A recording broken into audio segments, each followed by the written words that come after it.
अस्सलामुअलैकुम नाजरीन, programme ground zero के साथ मैं हूं मुदस्सर इकबाल। नाजरीन, इस्लामाबाद में मौसम अभी गर्म नहीं हुआ, लेकिन सियासत में गर्मी आ चुकी है।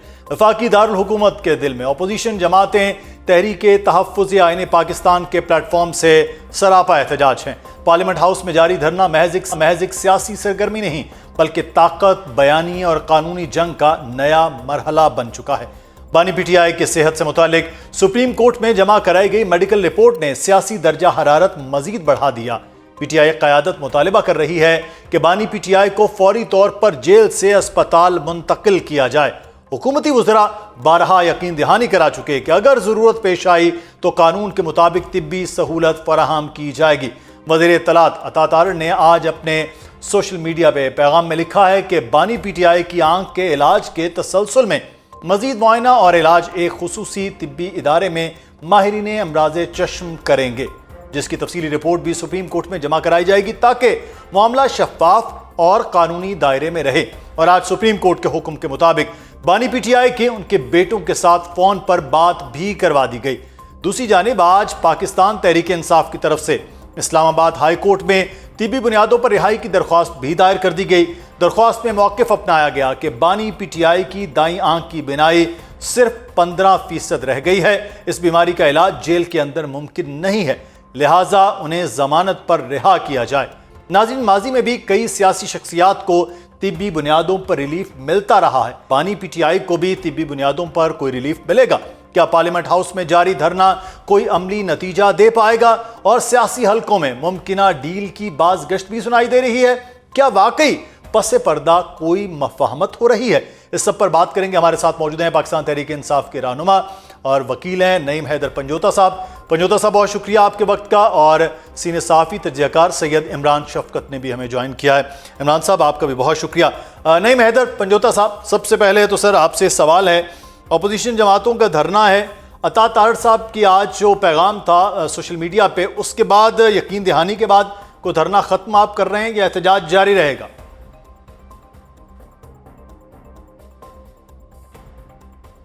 देखें जी, एहतजाज बिल्कुल जारी रहेगा, क्योंकि इन्होंने इमरान खान साहब के साथ, उनकी सेहत के साथ खेला है। इन्होंने इमरान खान साहब की आंख को ज़ाया किया है और प्रॉपर इलाज ना करवाना। आज अगर ये कह रहे हैं कि हम इलाज करते हैं और इस पे बोर्ड बनाते हैं या बोर्ड बना दिया गया है, और हमारे डॉक्टर्स का उसके अंदर इलाज के अंदर जो है उनकी सुपरविजन, यानी वहाँ शामिल ना करने देने की इजाज़त देना, वाज़ेह नज़र आता है कि किस चीज़ का डर है, किस चीज़ का खौफ है, या क्या छुपाना है। अदरवाइज डॉक्टर अदनान तो नवाज शरीफ के साथ थे, हमने तो नहीं कभी इतराज़ किया। आप इमरान खान के ज़ाती मुआलिज साथ रखने से क्यों इतराज़ कर रहे हैं? हमें कोई यकीन नहीं है इन पे। हम चाहते हैं कि खान साहब के ज़ाती मुआलिज साथ हों, ताकि जो रिपोर्ट्स या चेकअप्स या जो उनका होना है वो उनकी निगरानी के अंदर हो, ताकि ठीक तरीके से हो सके। इनसे तो कोई भरोसा नहीं है ना कि ये कुछ भी रिपोर्टें बना दें, कुछ भी। तो इनको तमाम तरह ये जो मुबम पैदा होगा, जो ये रिपोर्टें लेकर जाएंगे सुप्रीम कोर्ट, उससे बेहतर है कि ये साथ शामिल कर रहे हैं। अगर वाकई ये सीरियस हैं, अगर ये चाहते हैं कि पाकिस्तान के रोड्स बंद हों और मजीद रोड्स बंद करें, तो फिर ये इनका कसूर है, फिर हमारा कसूर तो नहीं है। तो अभी आप फौरी तौर पर अगर हम कहें तो आप उनकी जमानत पर रिहाई या आपके जो डॉक्टर्स हैं खान साहब के, वो शामिल होना, उसके बाद ये एहतजाज खत्म हो सकता है? अभी एहतजाज किस नुक्ते पे होगा खत्म? जी, एहतजाज इस नुक्ते पे ख़त्म हो सकता है कि खान साहब का प्रॉपर इलाज हो, उनके ज़ाती मौलिक साथ हों, शिफा इंटरनेशनल से उनका इलाज कराया जाए। इस नुक्ते पे होगा। साथ खान साहब की हमने बेल के लिए ज़रूर अप्लाई किया है, के अंदर हमने मेडिकल बुनियादों के ऊपर बेल ली है कि उनको जो है वो मेडिकल बुनियादों पर जो है रिहा करना चाहिए, क्योंकि 1 साल से ज़्यादा टाइम हो गया। खान साहब की अपीलें जो हैं, बुशरा बीबी की अपीलें नहीं सुनी जा रही कादर में या तोशा खाना 2 के अंदर। तो ये उनका राइट है, हम हट के तो कोई चीज़ नहीं मांग रहे कोर्ट से। जी सैयद इमरान शफकत साहब, एक राइट है कि एक कोई भी कैदी है उसके भी इलाज के लिए है, और माजी में हमने साबिक वज़ीर आज़म के सरबराहान ममलिकत, पार्टी के सरबराहान, उनको भी रिलीफ मिलते भी देखा है और तकलीफ देते भी देखा गया है उस वक्त। तो ये अब कोई ऐसी चीज़ तो पाकिस्तान तहरीक इंसाफ कहती है हमने नहीं मांगी है, जिस पे हुकूमत इतना जो है वो बिल्कुल अटक गई है, ये कहा जाए कि सख्त हो गई है। नहीं, सख्त कहाँ पे हुई है? इनको तो पता भी नहीं था कि उनकी इमरान खान साहब की तबीयत ख़राब हुई है। जो रिपोर्ट्स आ रही हैं वो बुशरा बीबी से इजाज़त ली थी, क्योंकि उनकी जो इमीडिएट फैमिली है वो उनकी बेगम है, और इत्तेफाक ऐसा है कि उनके जो 2 बेटे हैं वो पाकिस्तान में नहीं है, और जो इमीडिएट फैमिली है उनकी बेगम है वो जेल में है। तो उनसे उन्होंने इजाज़त ले ली। जो अब तक की रिपोर्ट्स आ रही हैं सामने, वो उनको जेल में भी लेके चले गए, जेल से सॉरी हॉस्पिटल भी लेके चले गए। और देखें, बात ये है कि हर कैदी को उसका हक मिलना चाहिए, हर दौर में मिलना चाहिए। जितनी तगो-दो करनी पड़ती है पाकिस्तान में पॉलिटिकल लीडरशिप को, अगर वो जेल में हो तो बड़ी मुश्किल से इस तरह की इजाज़तें मिलती हैं। पाकिस्तान तहरीक इंसाफ को शायद वो वाली तकलीफ फेस नहीं करनी पड़ी, इमरान खान साहब को वो वाली तकलीफ फेस नहीं करनी पड़ी, और बल्कि इमरान खान साहब तो मैं ये तो खैर अब बात चली सर, जेल में सख्त गिर उनके लिए मामलात हैं, सहूलियात उनको मिल नहीं रही हैं, चीज़ें नहीं होती हैं, आप कह रहे हैं इमरान साहब? नहीं, देखें, मैं नहीं कह रहा। ये जो फ्रेंड ऑफ कोर्ट हैं जिनके ऊपर इनको कोई इतराज़ नहीं है, उनकी रिपोर्ट का वो हिस्सा जो पाकिस्तान तहरीक इंसाफ के प्रोपेगेंडे को नेगेट करता था, उसका तो कोई जिक्र ही नहीं कर रहा ना, जिसमें ये खुद इमरान खान साहब की साबका बेगम जमाइमा खान से लेके नईम पंजोता साहब तक ये कहते थे कि वो कैद तन्हाई में हैं, उनको कोई सहूलत नहीं है। वो सहूलतें सारी जो हैं वो खुद जो बैरिस्टर हैं सफदर साहब, मैं सॉरी नाम स्किप कर गया उनका, जी, उन्होंने वो खुद लिख के दी हैं। तो बात ये है कि इलाज जो है वो उनका जहां पर जितना ड्यू है कानून के मुताबिक उनका हक बनता है, हर कैदी का हक बनता है, उनको मिलना चाहिए, वो मिलेगा। मसला देखें ये है कि एक मुझे तो हम चूंकि कह लें कि ज़रा थोड़ी सी पॉलिटिकल कमेंटेटर कह लें आप, ये जो कुछ हो रहा है, मतलब ये कि अभी पंजोथा साहब ने कहा कि 1 साल हो गया है अपीलें नहीं सुनी जा रही, अपीलें जो उनका राइट बनता था वो सुनी नहीं जा रही। ओके, वेरी गुड, सुननी चाहिए, और प्रायोरिटी के ऊपर सुननी चाहिए। अगर प्रायोरिटी नहीं भी है तो प्रायोरिटी लगा के सुननी चाहिए। लेकिन ये अचानक एक गैर मौसर दरख्वास्त के ऊपर ये जो अदालत की कार्रवाई थी उसका होना, वो बैरिस्टर साहब का वो उस केस में फरीक भी नहीं थे, वकील भी नहीं थे, वो वहाँ पर इत्तफाकन मौजूद थे, चले इसको भी आप इत्तफाक कह सकते हैं, उनको अदालत भेजना, ये जितनी काम तेजी के साथ आनन फानन हुआ, एक तरफ इनकी अपीलें नहीं लग रही, जो इनका राइट बनता है वो मुझे नहीं पता मेरिट के ऊपर वो उनका कौन सा नंबर है, और दूसरी तरफ अचानक से जो है वो क्या कह लें कि जो एक गैर मौसर दरख्वास्त के ऊपर इतनी बड़ी कार्रवाई। तो और उससे पहले, इस दरख्वास्त से पहले सुहेल अफरीदी साहब का अचानक से राम हो जाना। सुहेल अफरीदी साहब कल तक कहा करते थे, बल्कि पिछले 2 हफ्ते पहले कहा करते थे कि जी कि मैं कोर कमांडर हाउस क्यों जाऊंगा। फिर वो कहते थे कि तालिबान या अफगानिस्तान के साथ हम बात करेंगे, ऑपरेशन हम नहीं करने देंगे, और बंद कमरों में फैसले अब हम चलने नहीं देंगे, और ये कि हर तरह का ऑपरेशन उसके रास्ते में रुकावट हम बनेंगे। एक तरफ वो तालिबान की फेवर कर रहे थे, पाकिस्तान की रियासत को आंखें दिखा रहे थे, अचानक से वो भी बड़े अच्छे बन के वज़ीर आज़म को भी मिल लाते हैं। तो कुछ हो रहा है फिर पर से मैंने जो अभी इसका मतलब है सादा नहीं है, सही सादा चीजें नहीं है। तो मैं पंजोता साहब से बात कर लेते हैं। तिब्बी बुनियादों पर यह अब कहा जा रहा है कि अब एक NRO मांगा जा रहा है आपकी जानिब से, और ये तमाम तर खामोशी और ये तमाम तर चीज़ें जिसका भी जिक्र इमरान कर रहे थे पंजोता साहब, फिर कहीं ना कहीं पस पर्दा कुछ बातचीत हो रही है और NRO मांग रहे हैं। नहीं, देखें, उन लोगों की ज़रूर ख्वाहिश है जो खुद डील करके हमेशा भाग जाते हैं, मुश्किल टाइम में लंदन चले जाते हैं, फ्लैट पे बैठ जाते हैं, उनकी ज़रूर ख्वाहिश है कि खान साहब डील करें। इमरान खान साहब का हमेशा मौक़िफ़ रहा है कि ये मेरा मुल्क है, ये मेरी ज़मीन है, मैं क्यों जाऊँ, मेरा कोई होटल है, मेरा कोई वहाँ प्लाजा है, मेरे कोई वहाँ कारोबार है, मेरे कोई फ्लैट्स हैं वहाँ पर, ये मुल्क मेरा है, मैं यहाँ पर रहूँगा, मेरा जीना मरना पाकिस्तान के अंदर है। नंबर 1। नंबर 2, जो उन्होंने कहा जी कि उस रिपोर्ट के अंदर लिखा हुआ है, तो एक इस हवाले से मैं मुख्तलिफ PMLN के रहनुमाओं के बयान सुन रहा था, वही इमरान शफकत साहब ने भी फरमा दिया। देखिए, उस रिपोर्ट के अंदर कहीं पर नहीं लिखा हुआ कि इमरान खान साहब के साथ 10 और कैदी भी हैं, उसके अंदर वाज़ह लिखा हुआ है कि वो अकेले सेल के अंदर रहते हैं, तो आइसोलेशन साबित होगी। 8/10 का सेल लिखा हुआ है, वो भी साबित हो गया। उन तक किताबें नहीं दी जा रही हैं। सलमान साहब ने रिकमेंड किया है कि उन तक किताबें इसलिए भिजवाई जाएं क्योंकि TV भी बंद किया हुआ है, और बंदा अगर कह दे तन्हाई उसे उसकी कम से कम कोई एंगेजमेंट तो हो कि वो किताब पढ़ सके। ठीक है, तो ये चीजें साबित कर रही हैं कि इमरान खान साहब के साथ क्या किया जा रहा है। तो उस रिपोर्ट के अंदर ये भी लिखा हुआ है कि 3 दफा इमरान खान साहब को गर्मियों के अंदर हैजा हुआ, उनके पास एसी मुयस्सर नहीं है, उनके पास रेफ्रिजरेटर मुयस्सर नहीं है। जो आम कैदियों के पास टीवी की सहूलतें, वो आम कैदी आप जाएं देखें, वो टीवी देखते हैं। जो आम कैदी हैं उनके साथ उनकी फैमिली वकला जाकर मुलाकात करते हैं। सुप्रीम कोर्ट ने इंटरवीन किया और कहीं 8 महीनों के बाद अगर बच्चों की आज जाकर बात हुई है तो उस पर भी बड़ा भंगड़ा डाला जा रहा है कि देखें जी हमने बात करा दी है। ये राइट है उनका।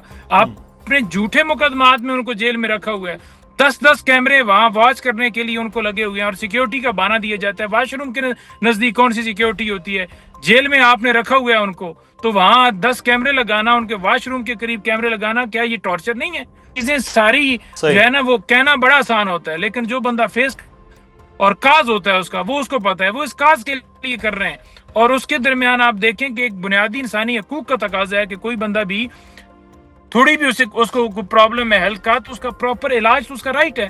आपने 3 महीने जो है उनको कतरे दिलाते रहे कि बस ठीक हो जाएगी आंख जी।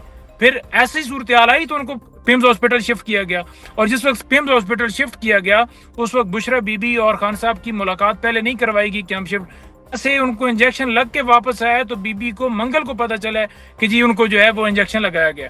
तो खान साहब की बिनाई इन्होंने खत्म कर दी है, कहा कि 85% खत्म हो चुकी है। उसके बावजूद ये कह रहे हैं जी कि इमरान खान साहब बड़े जनाब अंदर हट्टे कट्टे हैं जी, बड़ी उनको तमाम सहूलतें। कौन सी सहूलतें हासिल हैं? नवाज शरीफ क्या नहीं गए थे 4 हफ्ते का टाइम देकर लंदन? उन्होंने तो 4 हफ्ते का कहा था, फिर वापस क्यों नहीं आए? और फिर जब वापस आए तो लंदन बैठ के बेल मिल गई। कैसे मिल गई? किसी कानून में किसी और आम आदमी को मिलती सही बेल? बताएं। फिर कैसे उनकी डिस्क्वालिफिकेशन खत्म हो गई? इमरान खान कहते थे कि मुझे जेल में डालेंगे और नवाज शरीफ को लाएंगे, वही सारा हुआ। क्या उस पर कोई एक जुमला भी बोलेगा? वहां तो कोई एक जुमला भी नहीं बोलेगा। तो ये ऐसे ना किया करें।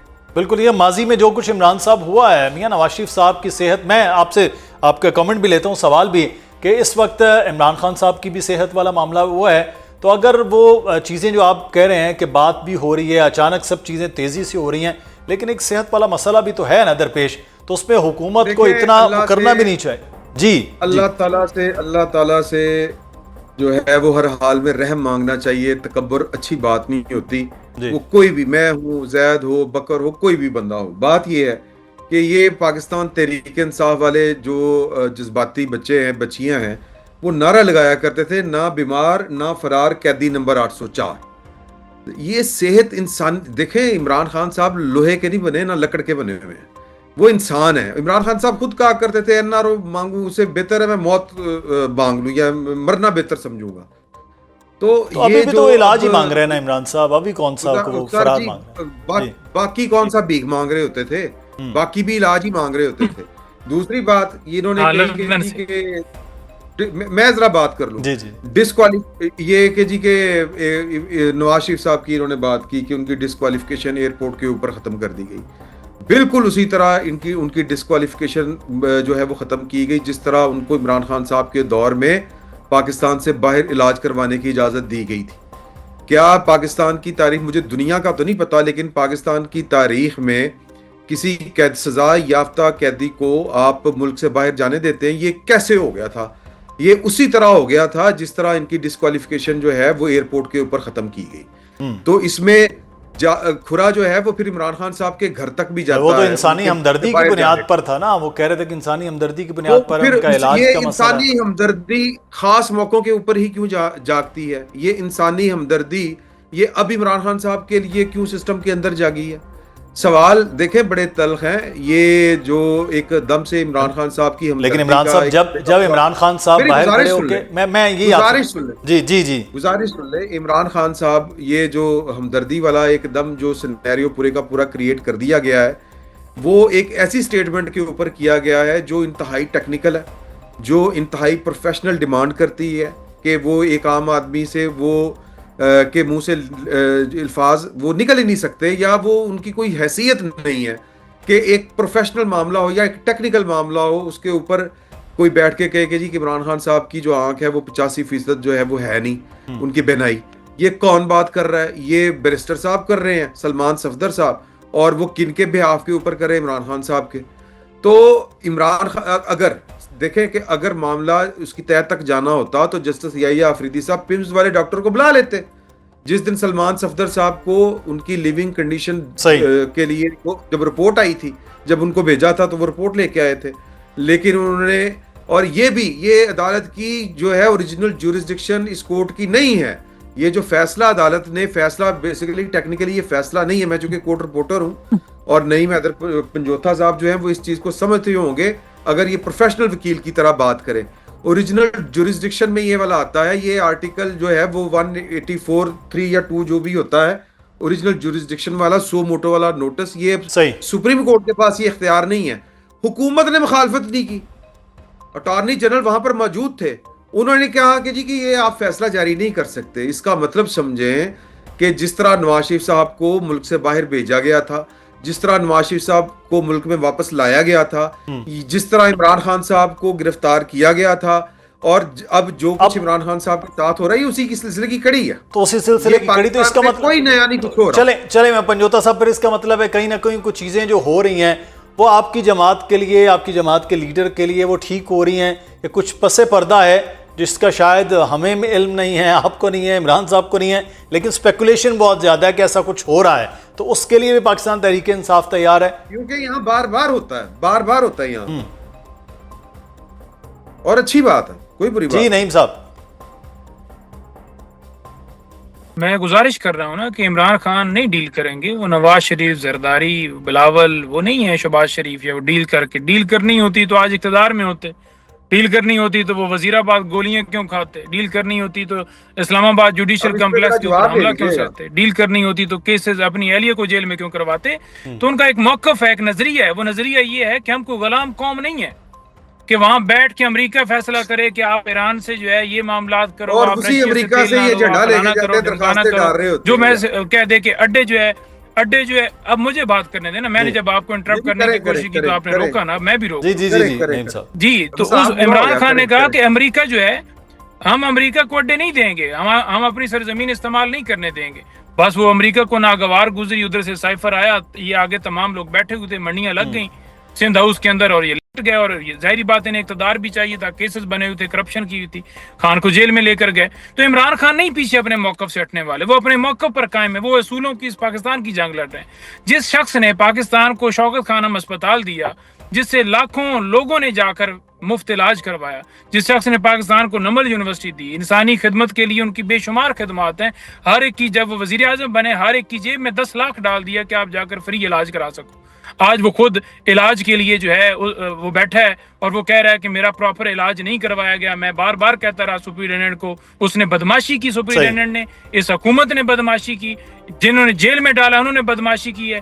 हम हर एक के खिलाफ बिल्कुल पाकिस्तान तहरीक इंसाफ भी और इमरान खान के हवाले से इमरान खान के साथ जो कुछ हुआ है कि वो डील नहीं करेंगे, और इमरान शफकत ये कह रहे हैं कि डील का मामला वो हो जाएगा। मैं क्विकली, मेरे वक्त खत्म हो गया, सिर्फ इमरान शफकत साहब प्रोड्यूसर से मैंने इजाजत, अब क्विकली जो आप रिस्पॉन्ड करना चाह रहे थे। देखें, अब वो चूंकि बात थोड़ी सी लंबी हो जाएगी, मैं सिर्फ इतना कहूंगा कि यार कि हमें ये जो है ना, ये मेरे हाथ जड़े देख ले, ये अमेरिका से शुरू करते हैं, फिर अमेरिका की झोली में जा चिढ़ते हैं, उसी को दरखास्तें दे रहे होते हैं, वहीं पर लॉबिंग कर रहे होते हैं कि जी खान साहब को बाहर लेके आए। तो बात ये है कि बात सुन ले, ये जो कह रहे हैं डील नहीं करेगा खान, भाई डील किस तरह करते हैं? बार बार ये दरखास्तें, हमने अपनी टीम बना दी, एस्टेब्लिशमेंट अपनी टीम बनाए, उनके साथ बैठ के इन्होंने, मेरा मतलब है कोई वंड दूसरी डालनी थी, डील ही करनी थी ना। डील के लिए आसिम मुनीर तैयार नहीं है, फौज तैयार नहीं है, और अब अगर कहीं पर कोई चीज चल पड़ी है, ये बात लिख ले कि ये मुंह छुपाते फिरेंगे सारे। जब इमरान खान साहब जो चलें, अभी तो फिर वक्त बताएगा कि ऐसी कोई डील के मामलात होते हैं नहीं। इमरान शफकत साहब बहुत शुक्रिया आपका। नहीं मैं इधर पंजोता साहब, T20 वर्ल्ड कप का हाई वोल्टेज मैच, रिवायती हरीफ भारत और पाकिस्तान के दरमियान आसाब शिकन मुकाबला अब सिर्फ एक दिन की दूरी पर है। कल इतवार के रोज पाकिस्तान और भारत श्रीलंका में मध्य मुकाबिल होंगे। ग्रीन शर्ट्स भरपूर तैयारी के साथ भारत को नाको चने चबवाने के लिए पुरज़्म है, तो शायकीन क्रिकेट भी इस बड़े इवेंट के बड़े मुकाबले के लिए पुरजोश है। भारत की हठधर्मी के बायस पाकिस्तान ने पहले इस मैच का बायकॉट कर दिया था, लेकिन फिर आईसीसी की मिन्नत समाजत और बांग्लादेश की दरख्वास्त पर हुकूमत पाकिस्तान ने टीम को भारत के साथ मैच खेलने की इजाजत दी, जिसके बाद इस मैच की अहमियत अब मजीद बढ़ चुकी है। लेकिन मौसमियाती रिपोर्ट्स बता रही हैं कि बारिश इस बड़े मैच में बड़ी रुकावट बन सकती है। नाज़रीन, पाकिस्तान के भारत के खिलाफ तैयारी है, पाकिस्तानी खिलाड़ियों के कौन सी हिकमत अमली के साथ मैदान में उतरना होगा, इस सब पर बात करेंगे। हमारे साथ स्टूडियो में मौजूद हैं एक ऐसे गेस्ट जो पाक भारत मैचेस का हिस्सा रह चुके हैं और बड़ा अच्छा रिकॉर्ड है उनका आईसीसी इवेंट्स के हवाले से। पाकिस्तान के साबिक कप्तान अजहर अली ने हमें ज्वाइन किया, बहुत शुक्रिया अजहर भाई आपके वक्त का।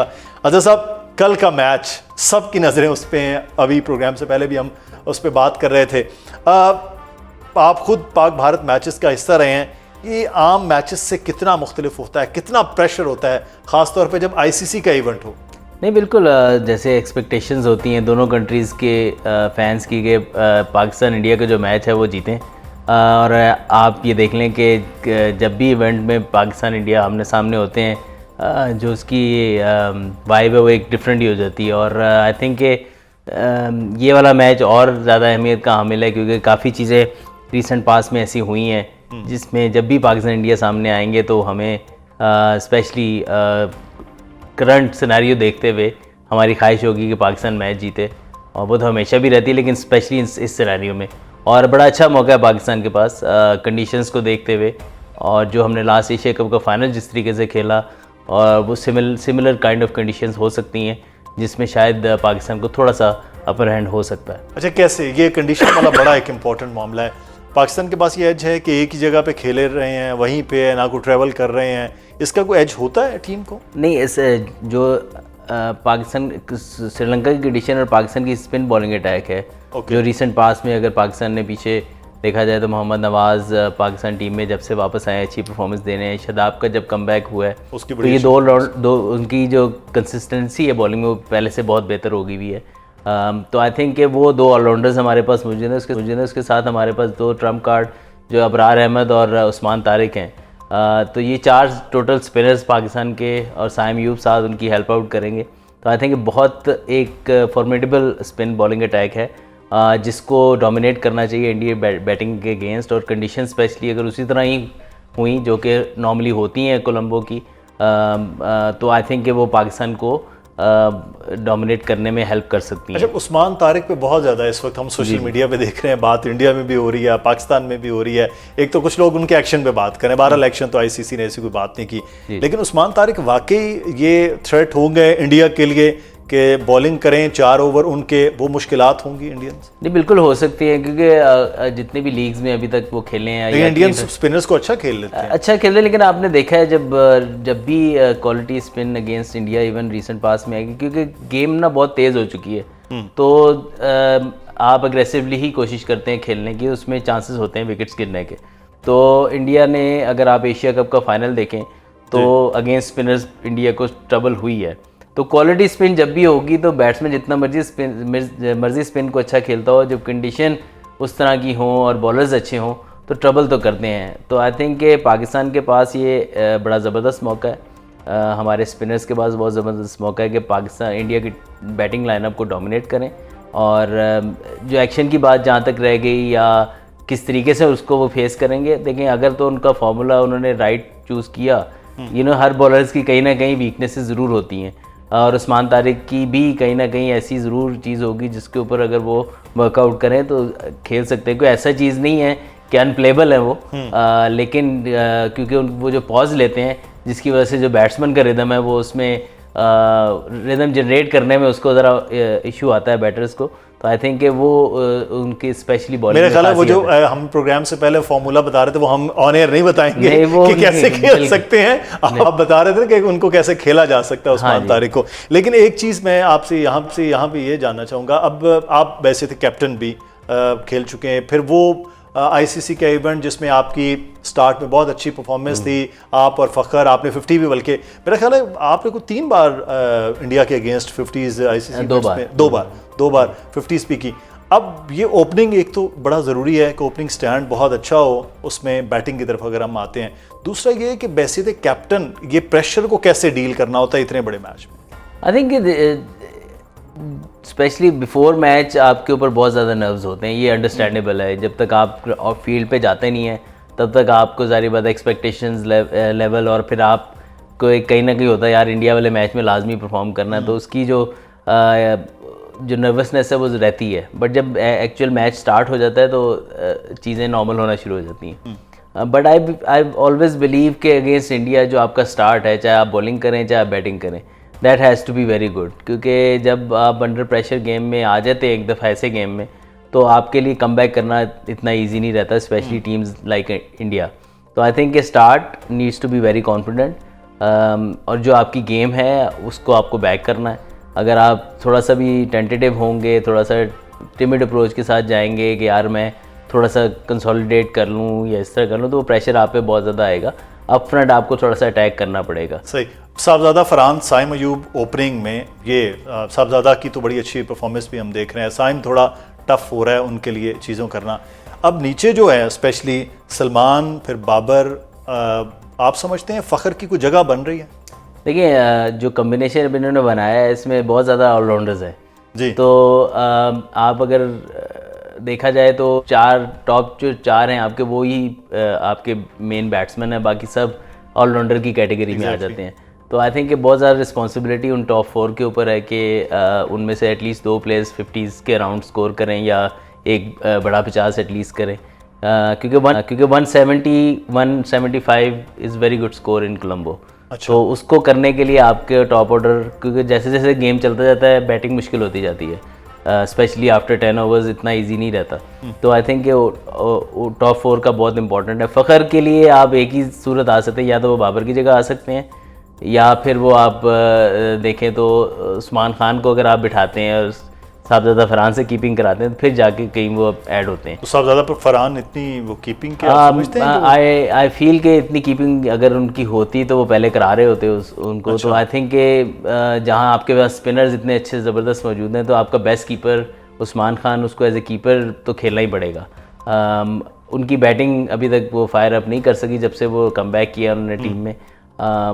आई फील के इस बड़ा मुश्किल हो जाएगा फ़खर को इस टाइम, एक ही सूरत फिर बचती है। मैं तो कीपर जो आपका बेस्ट कीपर इस टाइम पे स्क्वाड में मौजूद है उसको कभी भी नहीं बिठाऊं। लेकिन अगर आपने इंडिया की बैटिंग लाइन को आउट करना है और आपका कीपर ही पार्ट टाइम वाला होगा, तो जो अपॉर्चुनिटी आएगी वो मिस हो सकती है। सही। तो आई फील के अगर फ़खर को आना है तो किसी बैट्समैन की जगह आना है, वरना तो बाबर की परफॉर्मेंस ऐसी है अभी लास्ट 3 मैचों में उन्होंने 2 50 किए हैं, तो आई थिंक उनको भी बिठाना इस वक्त मुश्किल होगा इनके लिए। और एक ही आपके पास बैटर है जो थ्रू द इनिंग खेल सकता है, बाकी सब थोड़ा सा अटैकिंग मोड में, और बाकी तो आप हमने डिस्कस किया ही है कि वो ऑलराउंडर वाली कैटेगरी में है। तो आपके पास एक प्योर बैट्समैन तो होना चाहिए कि जो अंडर प्रेशर आपको even at times run ball भी कर देगा, तो आपकी पार्टनरशिप डेवलप हो सकती है, क्योंकि जब टफ कंडीशंस होती हैं तब आपको मेन बैट्समैन ही आपके काम आते हैं। बाबर आजम की स्ट्राइक रेट पे बहुत ज़्यादा तनकीद होती है। अज़र आप ये बताएं कि बाबर का बेसिक इस टीम में इस वक्त रोल क्या है? मतलब उसको भी 180 की स्ट्राइक रेट से खेलना है, ये रोल क्या है उसका? नहीं, जो हमें समझ आ रहा है, जो देखते हुए समझ आ रहा है, आई डोंट नो कि वहाँ पे टीम मैनेजमेंट जितना प्रेस कॉन्फ्रेंस में बात उन्होंने की है वो यही है कि जो एशिया कप में भी हमें लैकिंग नज़र आई वो यही कि अच्छे स्टार्ट के बाद आपको कहीं ना कहीं हमारी विकेटें बार बार गिरती हैं, जिसकी वजह से हमारा जो टोटल है वो थोड़ा रह जाता है। तो हमें एक इनिंग जेल करने वाला, बिल्ड करने वाला प्लेयर बीच में चाहिए। तो मेरा ख्याल है उसका रोल यही है कि वो जस्ट ओवर रन बॉल भी खेले तो ही इज़ फाइन, उसके राउंड प्लेयर खेलते रहेंगे। तो आई थिंक कि वो उसका रोल है, और इन कंडीशंस में ऐसा प्लेयर आपको चाहिए जो 120-115 के स्ट्राइक रेट से भी एक इनिंग डेवलप करके दे आपको, ताकि आपके पहले मैच में बड़ी गलत शॉट खेलते हुए वो मुझे I think out of his role लगी। हाँ, मतलब बाबर की वो शॉट नहीं लग रही थी। नहीं, वो आई थिंक पिचेस ऐसे हैं श्रीलंका की आपसे एट टाइम्स नहीं हिट लगती, बट बाबर जैसे प्लेयर को थ्रू द इनिंग्स खेलना, रन बॉल चाहिए almost less than run ball, तो आप कंटिन्यू करते तो अपना भी कॉन्फिडेंस आपका बढ़ता, टीम को भी उस सिचुएशन में टीम ना जाती, क्योंकि पहला मैच हम ऑलमोस्ट लाइक हार गए थे, फ़हीम अशरफ आउटस्टैंडिंग खेल गए उस मैच में। तो आई थिंक ऐसी सिचुएशंस में बाबर को play his game and just stay out there, और एक पार्टनरशिप डेवलप करें। पार्टनरशिप भी, और एक वो कहते हैं बड़े का रोल, जैसे वो हम कहते हैं कि वो सेंटर ऑफ, क्योंकि बाकी जितने ऑलराउंडर्स बैटर्स हैं वो फिर आप खुल के अपने शॉट्स खेल सकते हैं। एग्जैक्टली। पाकिस्तान और भारत के मैच के हवाले से और कोलंबो में आज मौसम कैसा है और टीम के सिलेक्शन के हवाले से बात करेंगे। हमारे साथ मौजूद हैं कोलंबो से हमारे नुमाइंदे जुल्करनैन शेख। जुल्करनैन, आप वहाँ मौजूद हैं, मौसम कैसा है इस वक्त और कल मैच होगा या कोई रंग में भंग हो जाएगी? देखिए रंग में भंग वाली तो अभी भी नजर साहब ये बारिश हो रही है। अब आज बेमत आज़ाद स्टेडियम के अंदर वाहिद प्रैक्टिस सेशन था इंडियन क्रिकेट टीम का जो 6 से 9 होना था, लेकिन वो 1 घंटा ही प्रैक्टिस कर सके और अब वो इंडोर चले गए अगर कुछ वो करना चाहे तो। बारिश की फोरकास्ट भी है कल और तकरीबन 5 साढ़े 4 बजे के करीब जो है वो बारिश होगी, लेकिन इतनी होगी कि ये मैच डिले शुरू होगा। और इस डिले के हवाले से टेक्निक्स बड़ी तैयार की गई है। मतलब आज अगर हम सलमान अली आगा से भी ये पूछा गया कि आप टॉस या बारिश के हवाले से क्या प्लान आउट कर रहे हैं, तो उन्होंने कहा ना बारिश पे किसी का कंट्रोल है ना टॉस पे। हाँ, हम ये जरूर सोच रहे हैं कि अगर शॉर्ट मैच होता है, थोड़े ओवर्स का होता है, तो हमारी प्लानिंग क्या होगी। तो इस लिहाज से बारिश जो है वो एक बड़ा फैक्टर जरूर बना हुआ पाकिस्तान इंडिया मैच का, और इस बारिश की वजह से कल का मैच डिले हो सकता है फोरकास्ट के मुताबिक। अजहर अली भी हमारे साथ मौजूद है, लेकिन मैं आपसे ये जानना चाहूंगा कि क्या कल की प्लेइंग 11 वही होगी जो पिछले 2 मैचेस में खेली या कोई तब्दीली हो सकती है? लगता यूं है जिस तरह आज ख्वाजा नाफे से प्रैक्टिस करवाई गई, बहुत ज्यादा प्रैक्टिस करवाई गई, तो लगता ये है कि उस्मान की जगह वो आ सकते हैं। लेकिन एक चीज तो कंफर्म की कप्तान ने अपनी प्रेस कॉन्फ्रेंस में, वो थी कि ऊपर वाले 4 नंबर जो है वो हमारे कंफर्म है। यानी उन्होंने जो 4 बैटर है जिसमें ताइम अयूब कह लें, साहबजादा अपना फरहान कह लें, ओपनिंग सेंस में वन डाउन में सलमान कह लें और बाबर, ये 4 तो उसने कहा कि ये हमारी कंफर्म है। तो महसूस होता है कि उस्मान की जगह पे शायद ख्वाजा नाफे को जो है वो टीम में जगह मिलेगी। लेकिन जो असल चीज यहाँ पर गुफ्तगू में आ रही है वो है हैंडशेक के हवाले से। वो अगर आप इजाजत दें तो मैं आपको दोनों कप्तानों की गुफ्तगू से ये बता सकता हूँ कि कल के मैच में हैंडशेक होने जा रहा है।